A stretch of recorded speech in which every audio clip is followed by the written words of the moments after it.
ay muukay po kami ng apali. Muukay po.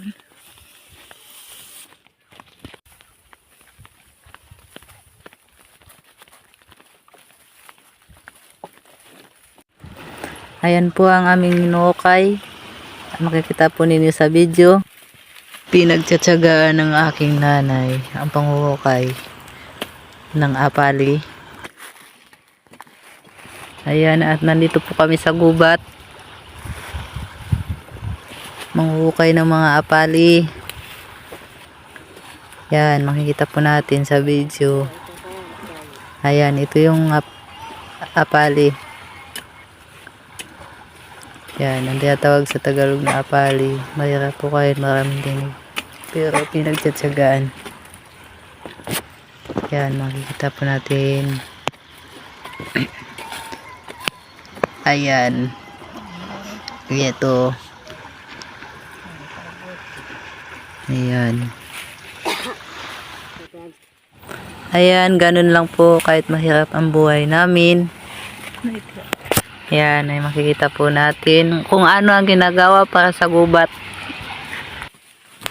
Ayan, sa mga kabundukan kami. Ayan ang aking nanay na makikita po ninyo. At hinahanap po yung kung saan na mayroong mahuhukay na kung saan yun. Daming tinik yan. Pag mahabot yung laman niya. Ayan. So, yan. Makikita po natin. At yan, ito po yung puno ng apali. Ayan. Ayan na. Umahukay. Ayan, makikita po natin yan. Ayan. Yan. Ayan na po yung apali. Ayan. Ito. Umahukay. Yan. Nakikita po natin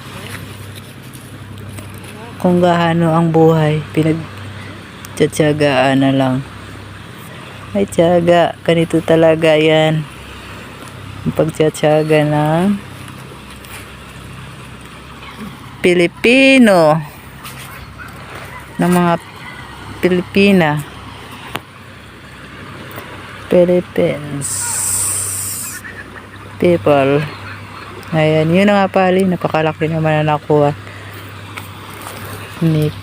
At nandito naman tayo sa taas ng Kakawayanan. Yan. Hahanap tayo uli.